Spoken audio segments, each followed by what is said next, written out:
Good morning student, myself Shweta Shrivastava from Crosthwaite girls college.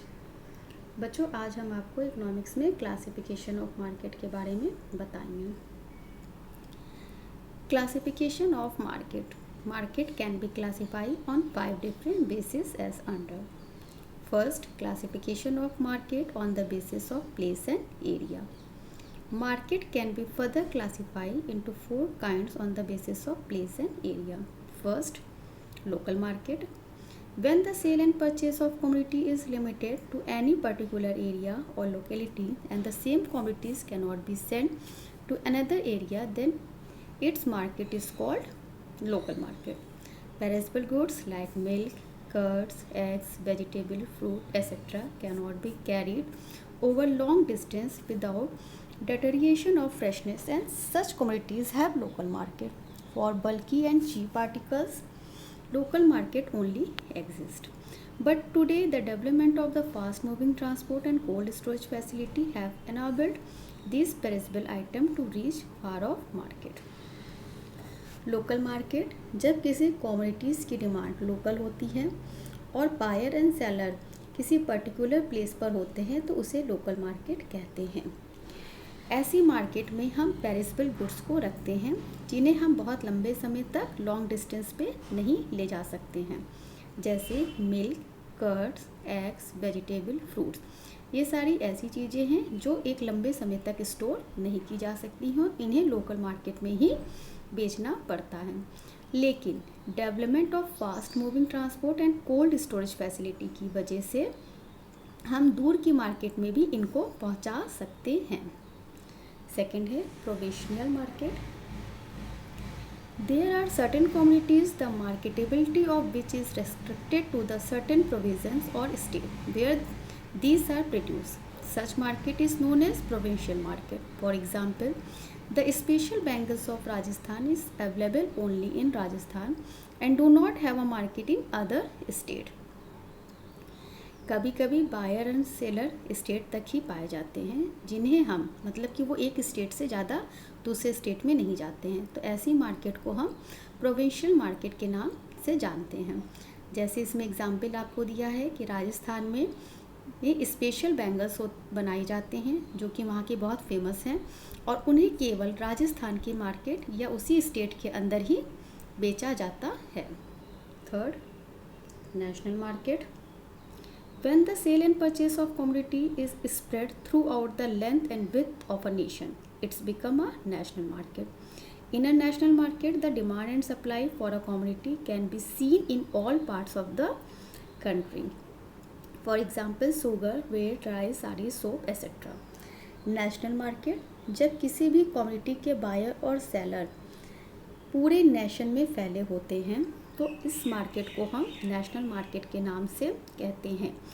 और इस market में जो भी डिमांड और सप्लाई होती है किसी भी कम्युनिटीज़ की, उसे आप कंट्री के हर पार्ट्स में देख सकते हैं। जैसे शुगर है, राइस है, साड़ी है, सोप है, ये सारी ऐसी चीज़ें हैं जिन्हें आप कंट्री में पूरी कंट्री में इनकी डिमांड और सप्लाई को देखा जा सकता है।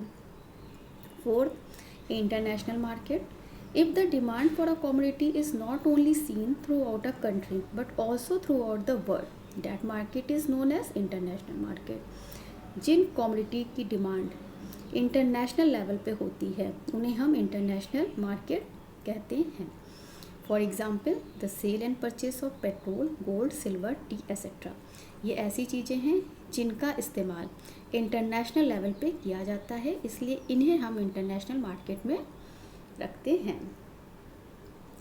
सेकेंड है हमारा classification of market on the basis of time.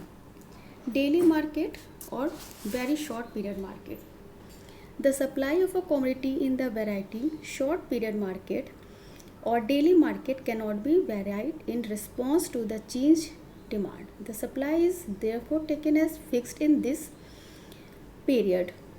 During the extremely short period, it is not possible for the seller to adjust his supply to the changing demand of the buyer. Daily market क्या होती हैं? जिन commodity की supply बहुत short period के लिए होती है वो डेली मार्केट में आते हैं। जनरली पेरिशेबल कमोडिटीज़ जो होती हैं वो डेली मार्केट के अंदर रखी जाती हैं। सेकेंड है short period market. The short period last for few month. As such the time available to adjust the supply of the commodity to its change demand will be greater than in the market period. The supply of course can be changed in this period but only partially with the help of existing capital, equipment, etc. In the short period, since supply can be increased through not at once, the price of the commodity will not rise like that of a market price. The increase in price that occur during short period is called short period या normal price. Short period market क्या होती है? इस market में supply और demand के लिए short time मिलता है. इसमें सप्लाई डिमांड के अनुसार घट या बढ़ भी सकती है. इट मीन्स शॉर्ट टाइम के लिए सप्लाई इंक्रीज होती है. थर्ड है long period market. In this period the supply condition are fully adapted to meet the new demand condition. The adjustment of supply to demand is brought about by altering capital, equipment, etc.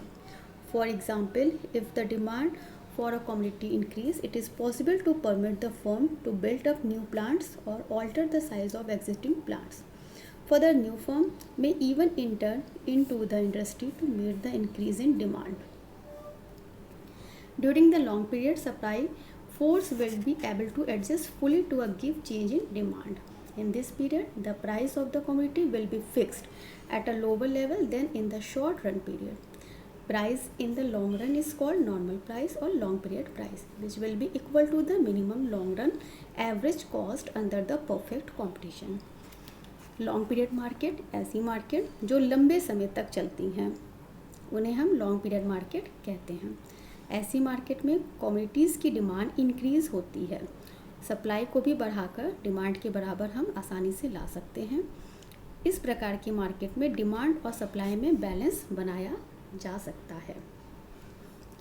Very long period market. In this period a very long time is available to adjust the supply fully to change according to changes in demand.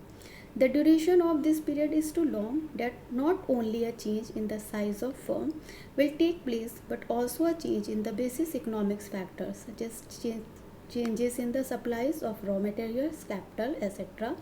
would take place.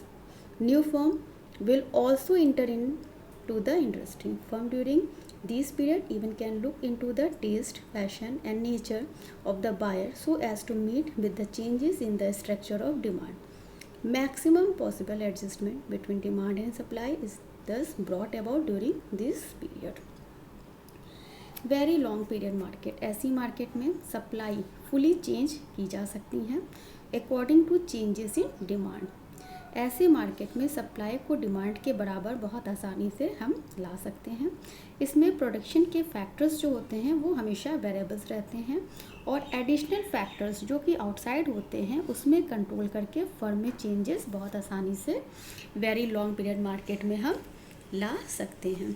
इसके बाद हमारा next है classification of market on the basis of competition, जिसे हम next lecture में discuss करेंगे. Okay class, thank you.